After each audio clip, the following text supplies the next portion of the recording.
Welcome to Newsday Studios. I'm Joye Brown, and we are here for a debate between 1st District Republican Congressman Nick LaLota and his Democratic challenger, John Avlon. Now, the district spans between a portion of Huntington in the west all the way east through the Twin Forks. Let's go through a couple of ground rules. Here's how it works. The candidates will get 2 minutes to answer a question directed to them, and their opponent will get 1 minute to respond. My role will be as moderator. Now, Newsday's political team is also covering debate, and that will include fact-checking. Congressman LaLota, Mr. Avlon, welcome, and thank you for being here. Now, we did do a coin toss to determine who would go first for opening statements. We are ready for opening statements, and Congressman LaLota, you're up first. Thanks so much.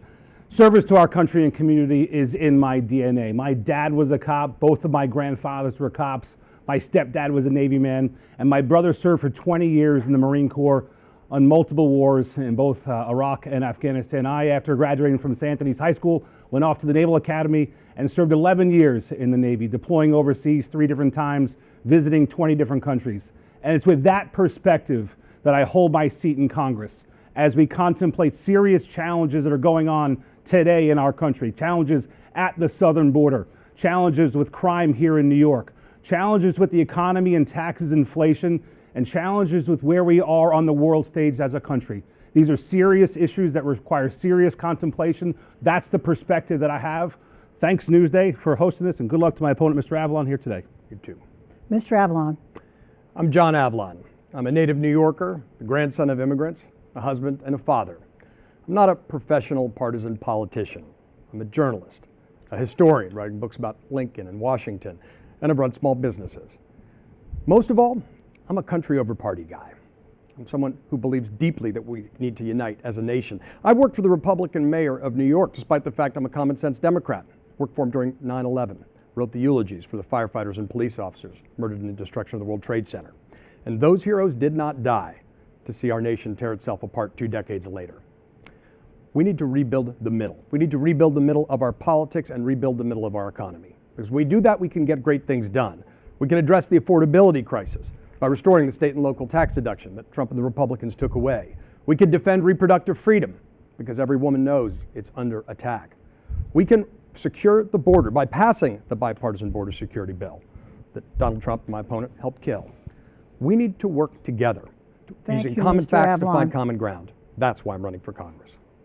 Well, let's start off with arguably the biggest issue affecting Long Islanders, affordability, especially when it comes to housing. Let's hear from Carlos. How to make homes more affordable in the area for the upcoming families, for the families with youth. But how do we make things more affordable for housing for families on Long Island? And we start with you, Mr. Avlon. Sure. Appreciate that. This is a constant frustration. The middle class has been getting squeezed for decades, and housing's at the heart of it. Newsday's own analysis shows that the price of housing has raised 87% over the last decade, but notably, only 2% more housing has been built. That's the crux of the problem. We need to get back in the business of building again, but we need to do it so that communities are driving the conversation, that we're preserving open spaces and the historic nature of our communities. One way we can do that is by looking at restoring and reviving the aging stock around strip malls, by creating incentives to build residential on top of commercial, creating pop-up communities that are perfect for starter homes and temporary workers, having good transportation and sewer networks, which is particularly an issue here in Suffolk County. We could do something more too. There's a bill in Congress called the Helpers Act, and we could modify it to basically set aside a portion of housing that's affordable, not just for cops and firefighters, but teachers and nurses. That's a major step in the right direction. It can depolarize this conversation because too often those essential workers are not able to live in or near the communities they serve. That compounds the traffic problem. So we need to look for ways to work together to achieve that kind of win-win. That's a huge opportunity. On top of that, the man asked about young families. Well, that's one reason we need to expand the child tax credit. You know, we did that for 1 year during the pandemic, and we cut childhood poverty in half in our country. And then we let it lapse.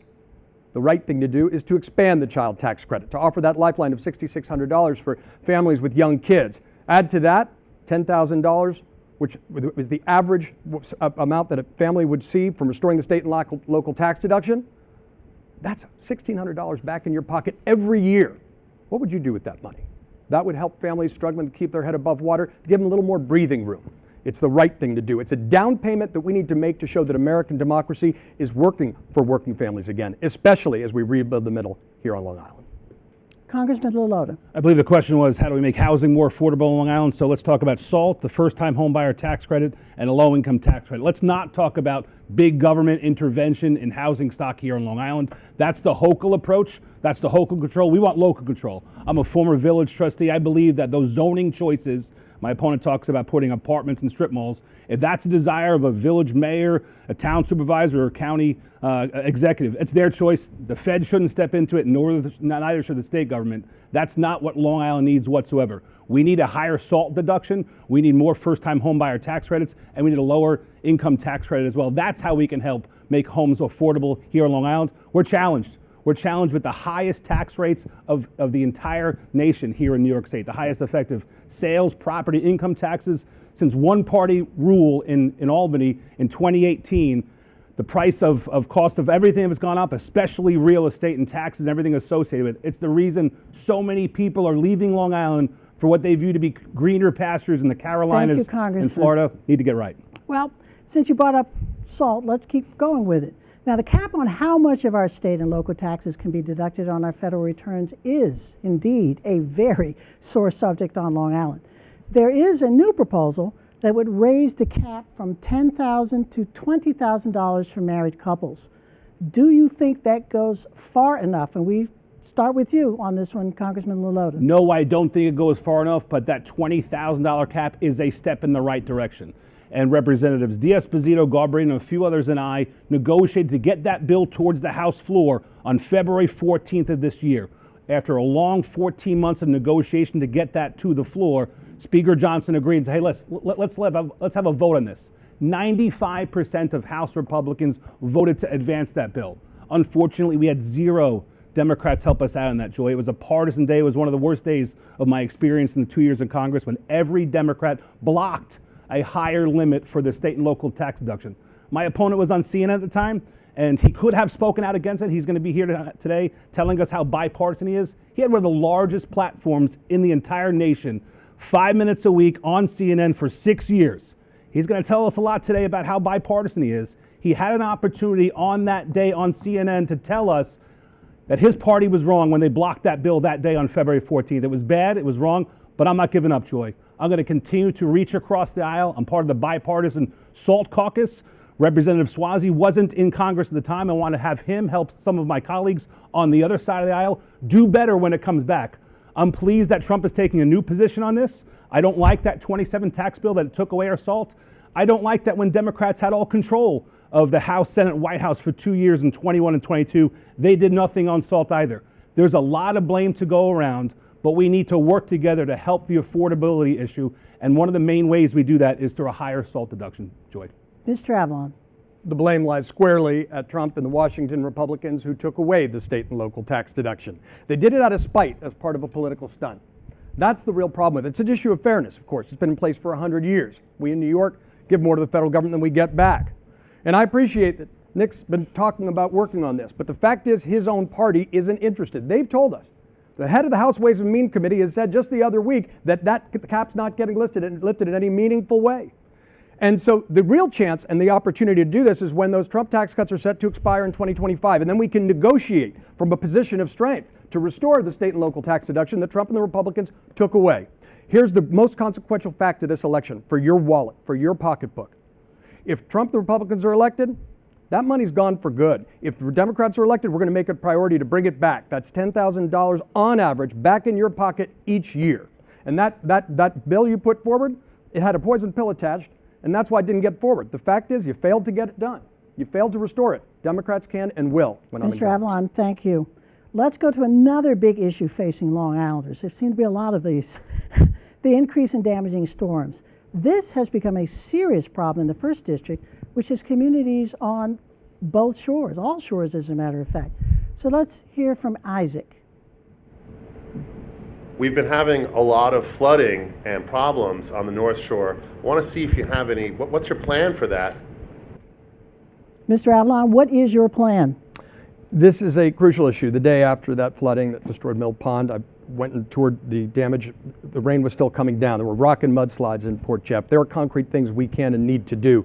First of all, we need to make sure that condos and HOAs are covered by FEMA disaster relief. That's called the Disaster Assistance Fairness Act. We need to make sure we're investing before disasters occur with $1 billion in the BRIC program every year, because it's cheaper to reinforce and make a community more resilient ahead of a disaster by a factor of 6 than doing it after the fact. I propose creating a tax incentive so that people can get tax deductions when they make their properties more resilient, and including small businesses. We need to make sure that the advances we've made on this through the Inflation Reduction Act, which had the greatest investments in combating climate change in our history, aren't clawed back, which my opponents propose to do. We need to make sure we are investing, that we are a leader in combating climate change. I've spoken to the mayor of Head of the Harbor. There's a lot of frustration about the infrastructure issues. This is an issue we need a whole of government approach. What we can't afford is what's known as greenwashing, where politicians talk about the environment, but then want to claw back the provisions that we've already put in place, hard-won provisions. We've lost decades to kind of denialism in the Republican Party, and I appreciate that my opponent is not a climate change denialist. But too many folks have taken that position. We need to invest. We need to focus on climate change mitigation and then innovation. That's the second piece of the equation we don't talk enough about, because we have a huge opportunity here on Long Island to actually create the next generation of clean energy technology between the extraordinary work being done at Brookhaven National Labs and Stony Brook on clean energy technology, and the development of Discovery Park right outside, which is designed to incubate next generation businesses that can transform the economy here on Long Island. So we need to be investing to focus on climate change mitigation, make sure those dollars are getting through, and climate change innovation to take advantage of this crisis to turn it into an opportunity for our region economically. That's how you win. We innovate our way out of the problem, and we protect the people at risk right now. Thank you. Congressman LaLota. Either my opponent is misinformed or he's just not telling the truth, or maybe it's a mix of the both. Newsday reported on this maybe 2 or 3 weeks ago that I was one of 18 House Republicans to sign a letter urging that some of those energy tax credits embedded in the IRA are good and we should keep them. Even if we repeal other elements of that Inflation Reduction Act, which many of them should be repealed, there are things worthy of preservation. Some of them have to do with the energy tax credits. I'm a lifelong Long Islander. I've been here through Hurricane Gloria, Superstorm Sandy. I'm the only one on the stage who can say something even close to that. And these storms hurt us, and they hurt us bad. We have 1,000 miles of coastline here in this district. Correct. The number one answer is a greater federal investment into our infrastructure. We passed a $1.1 trillion infrastructure bill. I wasn't in Congress at the time. I would have voted for it. But Long Island hasn't gotten its fair share. Governor Hochul's been playing some politics about how that money flows, not to Long Island. She's putting in her favorite districts elsewhere throughout New York State. We need our fair share. I'm doing my part. I got $150 million from the feds to invest in our infrastructure, jobs, and things having to do with clean water. I'll continue to do it in the second term. Thank you, Congressman. Now let's talk about women's reproductive rights. Joye has a question. Women's rights. I want to know where they stand on those things, abortion especially. Congressman LaLota? Mr. Avlon's been lying. He's been spending millions of dollars telling the same lie my 2022 opponent has been telling. I'm married to an awesome, strong woman. I'm a proud girl dad of 3 awesome girl dads. I do not support a national abortion ban. Moreover, I support the exceptions, rape, incest, life of the mother, and I do not think that government ought to regulate in the first trimester. This, according to the Supreme Court, is now a state's issue for the states to decide. We live in a very blue state with very liberal abortion laws, and I've been quite clear that belongs now to the voters of New York to decide the trajectory of abortion policy here in New York. But I think we need to talk about women's rights as a whole, because you can't just be talking about abortion and not talk about other things like men and girl sports. This is terrible, and Prop 1, which I am against, but my opponent supports, would do just that, would codify in the New York State Constitution the right of a man to play in a girl's sport, the right of a man to go into a girl's locker room. You can't just talk about abortion if you're going to pretend to be for women's rights. You have to talk about it all. Prop 1 would dangerously allow those things and would destroy the very thing that makes young girls such good, confident, able people later on in life. They learn discipline and teamwork and individualism and everything else in between. These are things that ought to be preserved. Prop 1 is dangerous, and that Mr. Avlon brags about his support about it is totally contrary to Long Island values. This is something you're going to see more likely on the Lower East Side of Manhattan, where Mr. Avlon actually is from. These are not Long Island values. I reject wholly Prop 1, and I'm totally against the national abortion ban. Mr. Avlon. Look, my opponent cheered the overturning of Roe v. Wade. That's public, that's on camera. He called it a step in the right direction, which raises the question, what's the next step, Nick? Now, you've said repeatedly and consistently that you oppose second and third trimester abortions. That's a 12-week abortion ban. Let's be very clear about that. You've said repeatedly, and this is from your own website before you scrubbed it, if called to vote on the issue, you would vote on limitations on abortion, second and third trimester abortions. That, again, is a 12-week abortion ban. Look, good people can disagree on this issue, but we don't have a right to make decisions for other people. I believe deeply in reproductive freedom. I believe deeply that the decision should be between a woman, her doctor, and her God, not the government. The nightmare we're seeing of government-mandated pregnancies, of women dying. How many women need to die? This is not an issue that we should be deciding. Women should be deciding it with their doctors, not the government. I think that's a position consistent with freedom, and that's why we've seen such a blowback, particularly in a district where the vast majority of folks believe in being pro-choice. Thank you, Mr. Avlon. Now, following the Supreme Court's ruling on abortion rights, President Biden floated the idea of expanding the number of justices on the High Court, imposing term limits, and setting up a code of conduct. What's your stance on that, Mr. Avlon? Highest court in the land shouldn't have the lowest ethical standards. Full stop. Shouldn't be more complicated than that. And I would just say this. It is a tragedy to see confidence in the court decline, directly as it has become more partisan and more polarized. That goes contrary to what the founding fathers intended. The separation of powers is a design immaculately conceived in some respects, but it's predicated upon the idea that the judiciary branch is beyond politics. It's beyond partisanship. But there's been an effort to make the judiciary branch more partisan, more political, and that's reduced people's faith and confidence in its impartiality. The next president will probably pick 2 Supreme Court justices. This crew gave us the overturning of Roe v. Wade after many of them took an oath and swore it was super precedent. So we do think it's appropriate to look at those sorts of reforms. I do not support packing the court because I believe in something like called the politics of the golden rule. And once that starts, it won't stop. So I do think, though, ethical standards are appropriate. The highest court in the land should not have the lowest ethical standards. Hopefully we can agree on that. Congressman LaLota. We should have an independent judiciary. We shouldn't politicize our judiciary. When I sat with President Biden at the State of the Union, he did just that. Shamefully, before the entire country blasted the sitting Supreme Court justices who were in front of him, we need to take the politics out of the judiciary. Some folks want to legislate ethics in a different branch of government. That's interesting. Those same folks didn't want to legislate how Hunter Biden made all his money, or President Clinton and his affair with an intern in the White House either. There are things called separation of powers. One branch does not have the right to reach into another and to develop an ethical code of conduct with another. There are separation of powers. It's just how the government works. Yet we should hold our officials to a higher accountable. The mechanism that we have is impeachment. If a justice or anybody else in the executive branch does high crimes and misdemeanors against the country, that's when the Congress can step in and effectuate something meaningful to the country. But let's take the politics out of the Supreme Court. Let's not pack it, but let's not also have politics in the Supreme Court. Thank you, Congressman. Now, you've probably heard this on the campaign trail. Many Long Islanders are concerned about their federal health care benefits. Let's see what Pat has to say. I'm a senior. If there is a plan to cut Medicare, what are you going to do about it to stop it?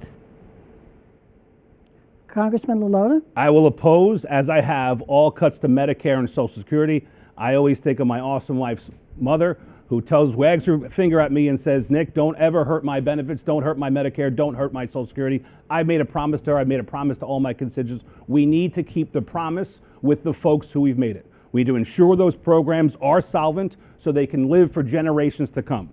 The wrong idea, and the wrong idea sponsored by most of my Democrat colleagues, is to put more people onto those programs, specifically the migrants. Tim Walz, while governor of Minnesota, wanted to put more and more of the migrants onto college benefits, other health care benefits, and if he and Kamala Harris get to the White House, I fear they would try to federalize those notions that they've articulated in the past. It's wrong. I've spoken out against it. I'm the only one on the stage who's spoken out against it. If we want to keep the promise for Social Security and Medicare, we need to keep that promise with the folks we've made it and not to continue to expand it. There are efficiencies that we can have within Medicare, and the problem is, during the IRA that my opponent supports, the Inflation Reduction Act, It took $280 billion from Medicare, a thing they called cost savings, and they used that $280 billion of your dollars, and they used that $280 billion to put it towards electric vehicle tax credits. So when your neighbor wants to buy a Tesla, he's taken from the Medicare savings that should have been kept in Medicare. I think if we're going to find cost savings in Medicare, we should keep it in Medicare to keep that program more solvent, not to do it into these other wishful programs that have nothing to do with Medicare whatsoever. My opponent, time and again, has said he supports the Inflation Reduction Act, and embedded within is that thing that takes from Medicare and to gives those to EV tax credits. It's totally wrong. It's unfair. It only exacerbates the solvency issue within Medicare, Joy. Mr. Avlon. Social Security and Medicare are sacred trusts. They're not entitlements. People pay into Social Security. We need to make sure that Social Security remains solvent. And I appreciate my opponent's words about his commitment to keeping it solvent. The problem is that the Republican Study Committee that he's a member of, a dues-paying member, has actually proposed cutting Social Security by raising the retirement age. That would impact 75% of people who currently receive it. Medicare is incredibly important as well, but savings that comes by reducing costs out of people's pocket, that's a good thing. It's great that we can actually cap prescription drug costs at $2,000 per year. It's great that we've reduced the cost of insulin from $400 a month to $35 a month. Those are steps in the right direction, and the fact it saves the government money, that's what's known as a win-win. That money's not fungible. Let's take better benefits for seniors, and let's make sure we're saving the government money as well. I think that's a step in the right direction. Thank you, Mr. Avlon. Now, Zahara has a question about an issue that has gotten some attention here on Long Island. I would like to know what they're going to do for queer rights and trans rights for this year. I feel like recently, regardless of whoever becomes president, things have turned downhill for both of those groups. Mr. Avlon, we start with you. Look, I think equal rights is essential. I think about civil rights in the way that I think we need to look at most things. First principles.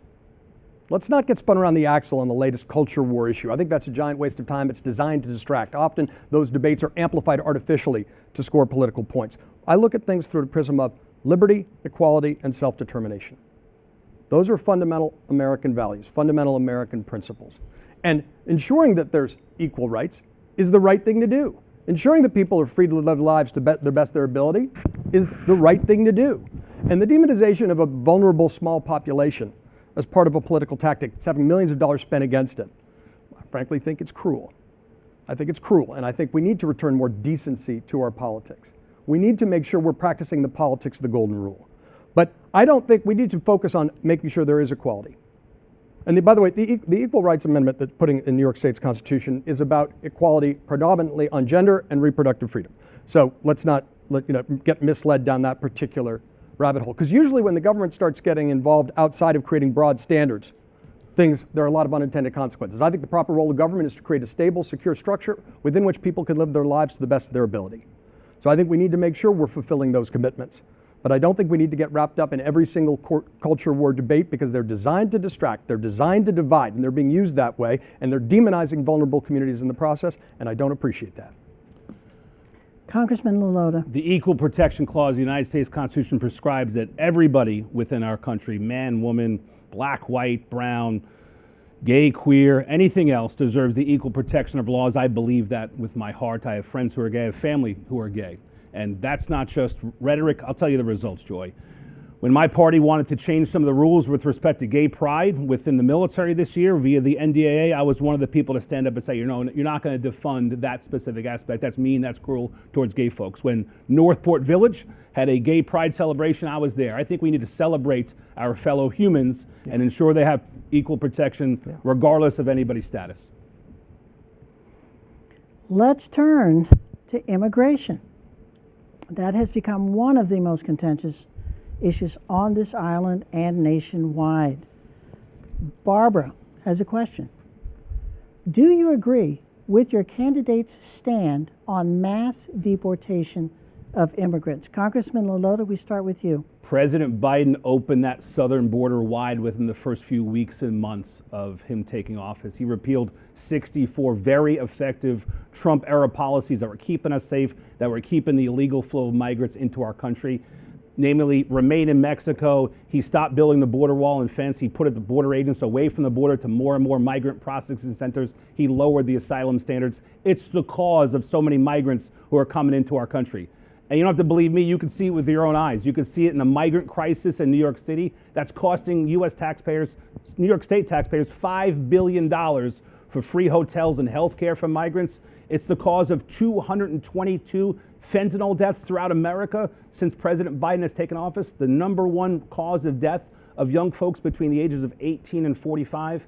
And now 325 young migrant children are missing within our country, many of whom are victim to child trafficking. It's terrible what has caused. There are a number of solutions. First off, President Biden, with a stroke of a pen, can go back to the very successful Trump-era policies that he repealed by a stroke of a pen. If not, we can use House Republicans' H.R. 2 that we passed in May of 2023 that required the president to do those things that he undid by executive order. Or there are 12 other bills that House Republicans passed that have bipartisan support, including one of mine called the No Bailout for Sanctuary Cities Act, supported by every Republican and even 12 Democrats who said this: no more of your taxpayer money to the migrant crisis for the purpose of free hotels and health care and lawyers for migrants. It's bad. It needs to be fixed. My opponent supports, and despite last night disclosing that he's never even read the bill, my opponent supports a bill that would merely codify the Biden border crisis and would continue to use your taxpayer money for hotels, healthcare, and lawyers for migrants. It's bad. On deportation, we're going to have to deport some folks. The ones who are committing the crimes, the ones that were here just to take our taxpayer money, those folks, it's going to be cheaper to deport them than support them. On others, Congressman. we should find other options. Mr. Avlon. I'm the grandson of immigrants. I think immigration is America's greatest renewable resource, but it shouldn't be controversial to say that we need more legal immigration and less illegal immigration. I think we need comprehensive immigration reform. That's what was proposed by President George W. Bush, Barack Obama, and Joe Biden. That's the right thing to do for our economy. It's the right thing to do for the dreamers who are being left in limbo, and it's the right thing to do for the border. But I would have voted for that bipartisan border security bill that Donald Trump and my opponent helped kill. It did add Border Patrol agents. It was endorsed by the Border Patrol Union. It stopped catch and release. It actually adjudicated asylum claims in 4 months instead of 4 years, which is absolutely crazy. It would have added technology to the border to make sure we were stopping the flow of fentanyl, which is killing a generation of kids, and stopped human trafficking. The Wall Street Journal said it was the toughest border security bill anyone could get forward. And when Donald Trump told him to, my opponent went online and mocked it. He helped kill it. I think if you're going to fundraise and fearmonger off migrants and refuse to fix it, I think that's a firing offense. Thank you, Mr. Avlon.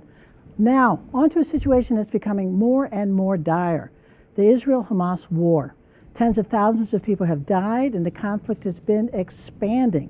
What's your stance on the war, and what solutions do you support to end the violence? We start with you, Mr. Avlon.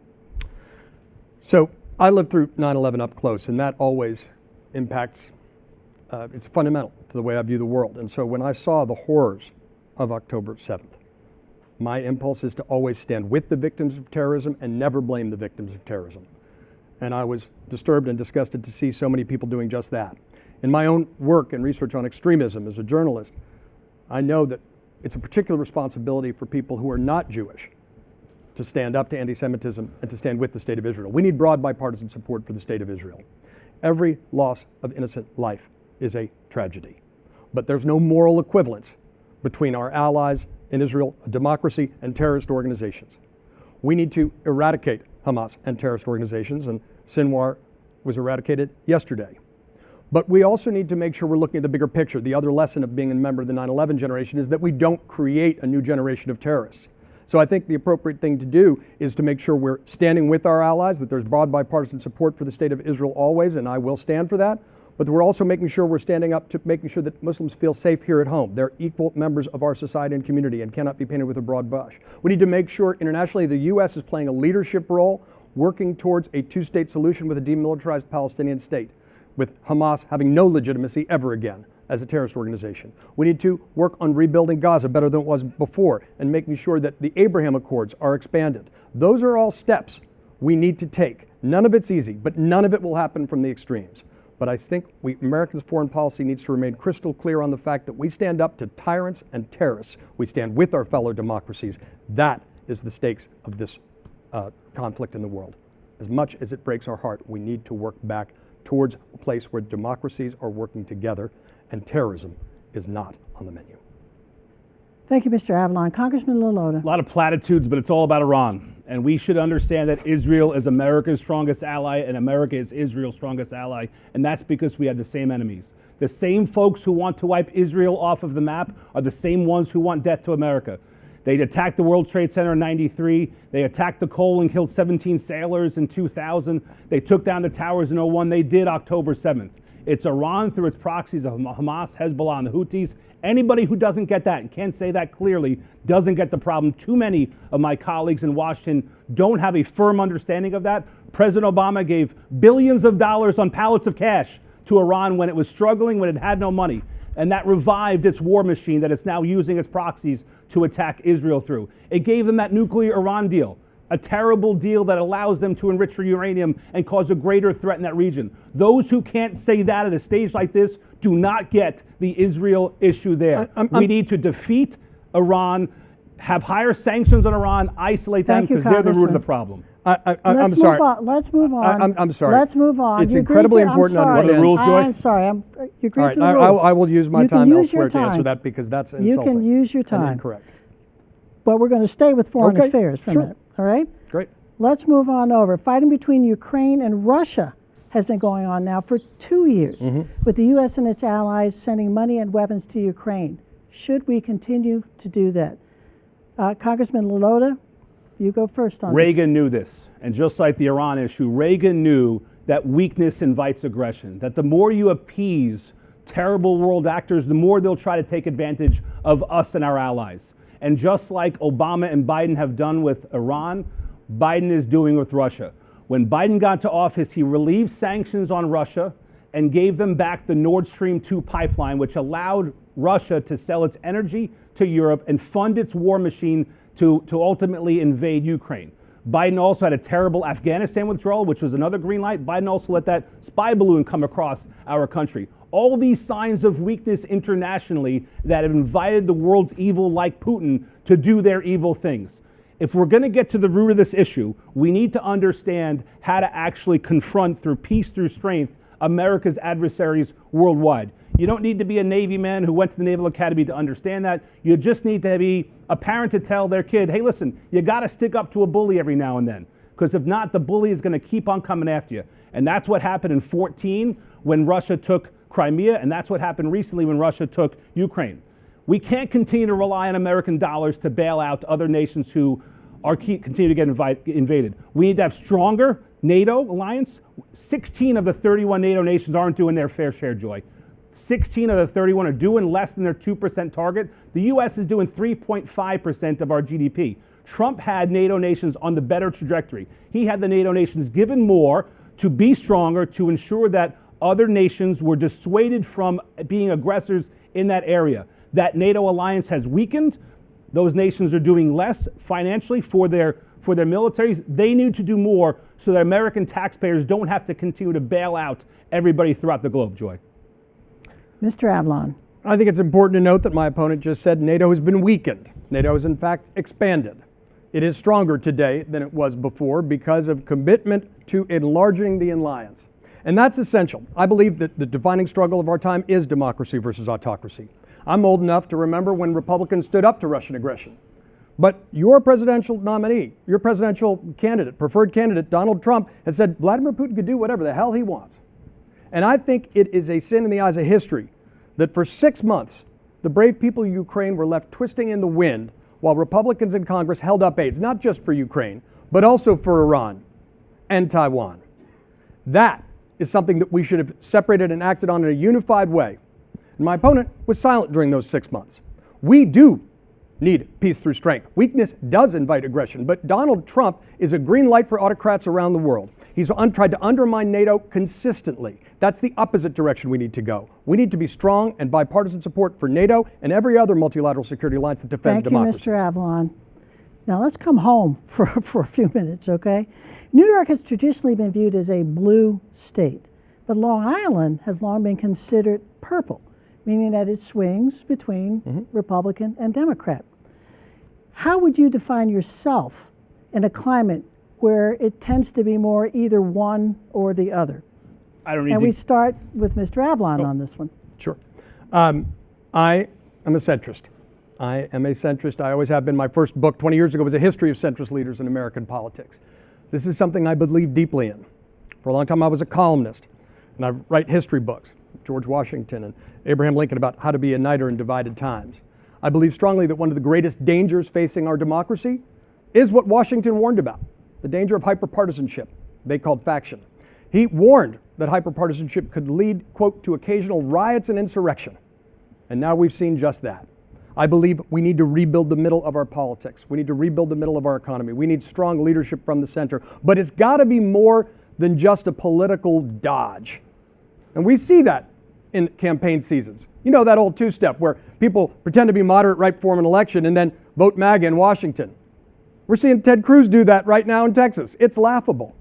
The reality is that it requires a belief that what unites us is greater than what divides us. It makes sure that you don't throw in with dividers in our politics. And the problem is that even if you say that you're trying to do the right thing, if your party is empowering extremism, that's bad for the country. We need to turn the page on this toxic tribalism. Our country is a great country in large part because we're the first nation in the history of the world founded on an idea, not a tribal identity. That's why tribal politics are so destructive to our country. That's why the opportunity of this election is to form a broad, bipartisan, patriotic coalition to defend American democracy. We need to reclaim the flag. It belongs to all of us. These are things I believe and have fought for my entire life. We need to strengthen the center. And I believe that folks in the center right and center left have far more in common than they often do with the extremes of their own party. The way to do it is to stand up to illiberalism wherever you see it, to make sure you're willing to work across the aisle to solve any problem with anybody. And it's not to endorse someone who tried to overturn an election on the back of a lie that led to an attack on the Capitol. If a Democrat did it, I'd be the first to denounce him. My opponent endorsed him. Thank you, Mr. Avlon. Congressman LaLota. There's nothing in Mr. Avlon's record in the last 6 years to suggest he's a moderate whatsoever. In the last 6 years on CNN, he's been part of the most vitriolic dialogue that is dividing our nation. If you want to do it, just do a YouTube search of Avlon CNN and find out whatever you come up with. He has called Republicans insane. He's called Trump supporters delusional. The only thing he ever says on that network is anti-Republican. Never gives credit on that network for anything a Republican has ever done. Conversely, and I don't want to just go rhetoric, I want to go results, I am ranked more bipartisan than 85% of Congress. I'm part of the Problem Solvers Caucus. When George Santos was doing his lying here on Long Island, I spearheaded the charge to throw that knucklehead out. I stood up against my own party to ensure that mifepristone was able to be accessed by women who wanted that abortion drug. I'm bipartisan not just because it's convenient to say so during an election year on a stage like this. I'm bipartisan because I got the results to prove it, because I'll always put Long Island and my country before anything else, Joy. Thank you, Mr. LaLota. Now, many Long Islanders that we went out and talked to in your district, they're not happy about the political rhetoric. Let's listen to what Stacy has to say. What are we going to do to lower the temperature in the world of politics? Because it's unacceptable. Grown adults acting more for themselves rather than for the people and the children that we're raising. Congressman LaLota, we start with you. Great point. I think about my wife when I think about this, who she wants to be, us to be an example to our children, an example to the community. It's important. And one of the first things I did is I told my staff when I got into office, when you book me on TV networks, give me an equal amount of Fox News as I do CNN. I've done an equal amount of interviews on both because I want to be able to clearly, plainly, straightforwardly articulate what I'm doing in Congress for Long Island, for our great country. I do think that temperatures should come down. Unfortunately, we have some tides working against us. We have extremes on both parties who continue to be a larger part of the dialogue.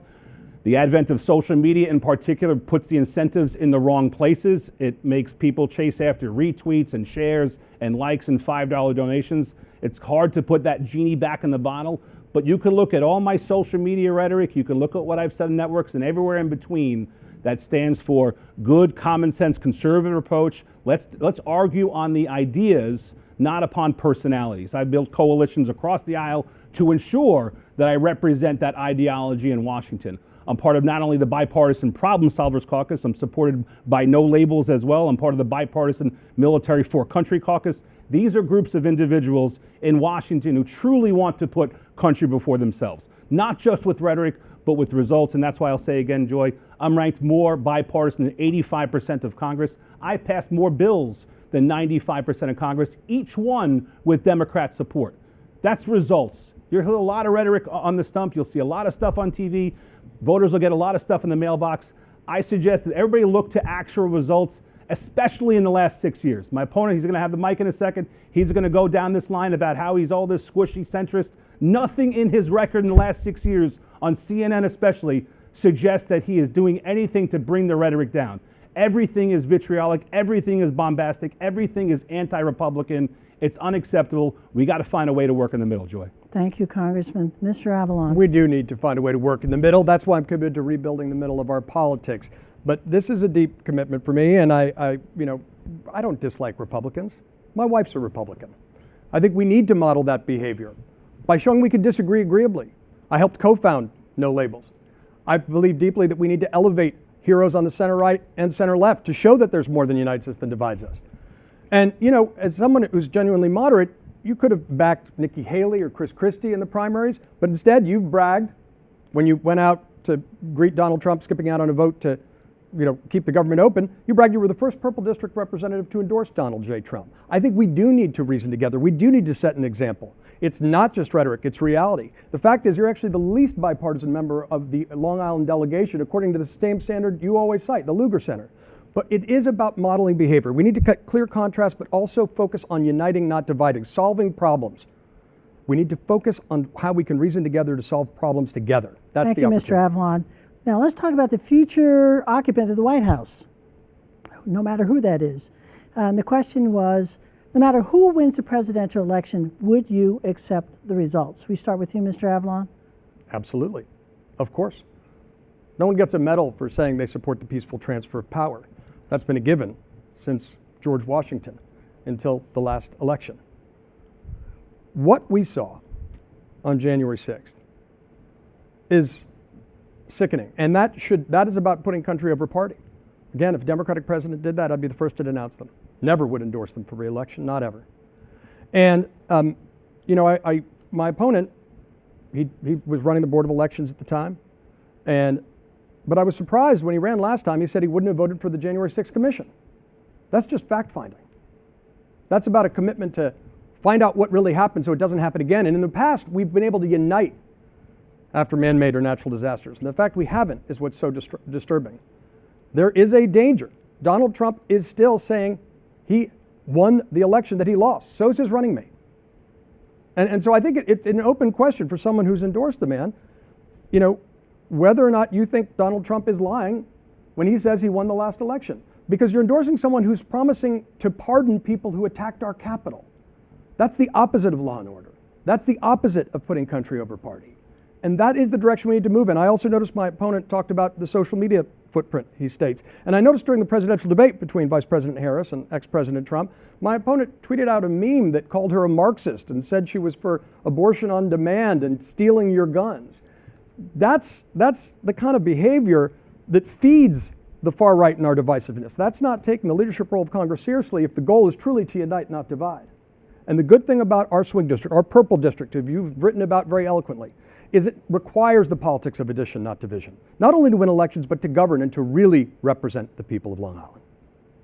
Thank you, Mr. Avlon. Congressman LaLota. I think the question was on certifying the election. When I was elections commissioner here in Suffolk County in 2020, I did indeed certify the election here. That's my results. In 2024, prospectively, I've already signed a unity pledge to ensure that my voters know that I will indeed endorse and certify this election too. Not only that, I'll attend the inauguration of whoever wins, and I'll say positive things about our election too, because I think federal courts are the venues to adjudicate election law matters and election fraud claims. That's important. But it's also important, and Google this, guys, on CNN 6 or 8 months ago, Mr. Avlon said the 14th Amendment, Article 3, compels him not to count anybody who votes for Donald Trump. A notion that the Supreme Court rejected 9-0. That the 14th Amendment, Article 3 says, in his words, Trump is an insurrectionist and insurrectionists can't run for president, and thus your vote for Trump can't count under the Avlon logic. A logic that was wholly rejected by the entire Supreme Court, regardless of whether they were nominated by a conservative president or a liberal president. I think that's wrong. You deserve to have your vote counted. Thank you, Congressman. Now, New York state law requires a candidate only to live in the state, not in the district that they want to represent. You've accused each other of not living in the 1st Congressional District. Mr. Avlon specifically, you've been accused of not living on Long Island, And and Congressman LaLota, you've been criticized for living outside of district lines. How do you respond to critics who think you should live in the district that you represent? We'll start with you, Mr. LaLota. Only one of us on the stage has been truthful about where he lives, and it's been me. I've told voters, and it's been all my material, on my Twitter handle tells folks I'm from Amityville, New York.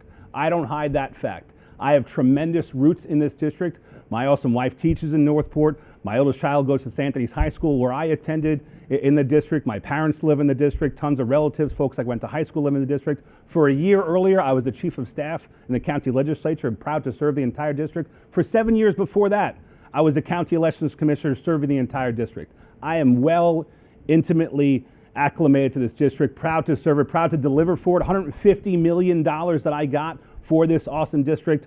Traveled around, had 700 meetings in the district, 600 meetings in Washington with residents of the district. I'm working it day and night, delivering for folks of Long Island. It's so important. Conversely, my opponent in his tax forms in New York City, and by the way, he's got a $4 million mansion in Manhattan, a $2 million Sag Harbor summer pad. He's to make us believe, and he said 6 or 8 different times, no, Sag Harbor is his home. Yet, he tells the New York City Tax Department that his Manhattan home is his primary residence, and he gets tens of thousands of dollars in tax breaks for that. But moreover, he says in Long Island, he confuses Northport with Northampton and doesn't know where he's going when he's driving around. He needs that GPS every day of the week. These are 2 different issues here, and I hope that now my opponent will finally be truthful with where he lives so that we can make a proper assessment of what his actual attraction is to the district. He could have run in New York 12 in Jerry Nadler's district. That's where he actually lives. And if he wanted to bring this, hey, let's make Congress more centrist and moderate, well, there's no better target than Jerry Nadler on that, who's way to the far left. He could have run near his $4 million mansion, not his $2 million Sag Home summer pad. But yet here we have him here on Long Island, well, at least for the next couple of weeks, Joy. Thank you, Congressman. Mr. Avlon. Only one of us on this stage can actually vote in this election. It's kind of stunning that he's the only member of Congress I know of represented by another member of Congress.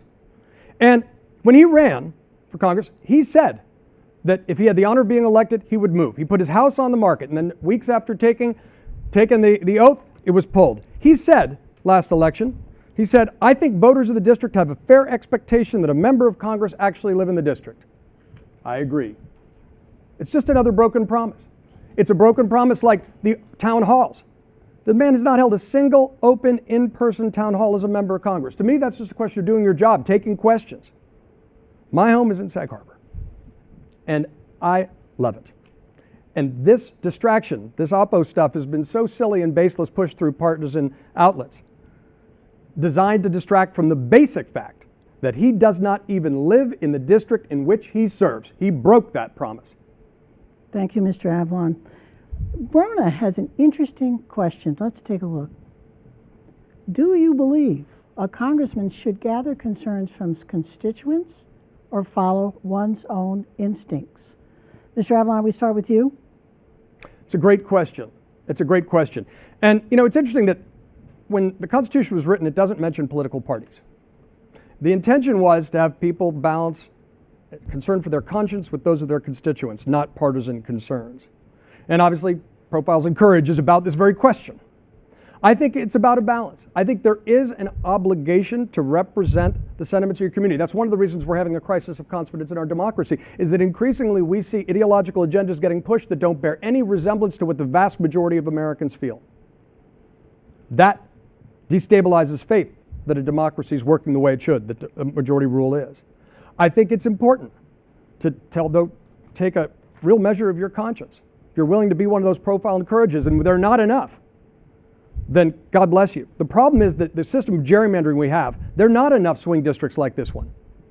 Most decisions are decided in closed partisan primaries.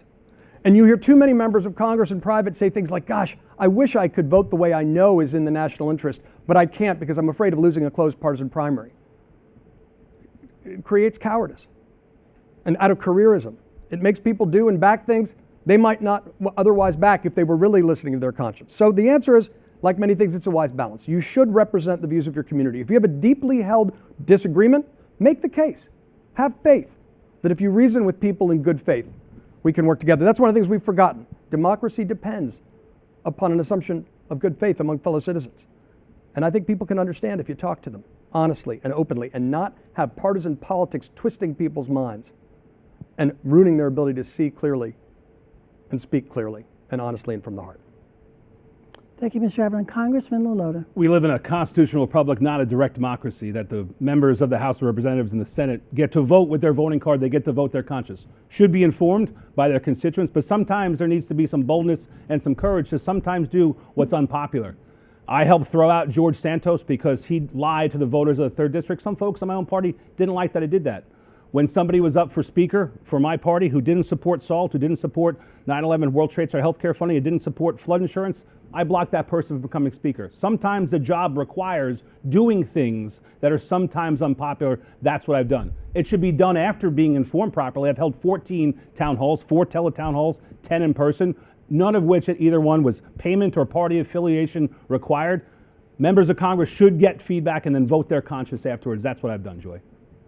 Thank you. Now we're going to turn to closing statements. Each of you get 1 minute for that. And Mr. LaLota, you go first. Joy, we live in the greatest nation the world has ever known. For the last 80 years, we've been blessed with so much prosperity. We have the largest military and the largest economy. We've done great things with it for the last 80 years. But voters of Long Island know this country is heading in the wrong direction. And we know that because what we see the southern border is a total mess. And we see that was done out of intentional choice by President Biden. We've seen the U.S. Senate, controlled by the other party, has blocked progress there. We have real solutions which ought to be implemented on the border. We have real solutions that ought to be implemented with our taxes and our economy too. We have to curb that wasteful federal spending. We have to explore more energy here in the United States. Likewise, we also have to be stronger on the world stage.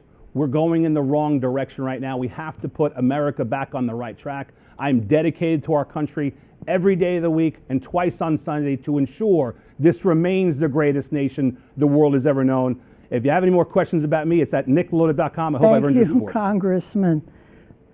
Mr. Avlon. This election is the most consequential of our lifetimes. Democracy is in danger. And we live in a great country, the greatest country, but we need to make sure every citizen is stepping up and doing what they can, because the choice is between more chaos and division and dysfunction or finding more common ground and community and solving problems on a bipartisan basis together.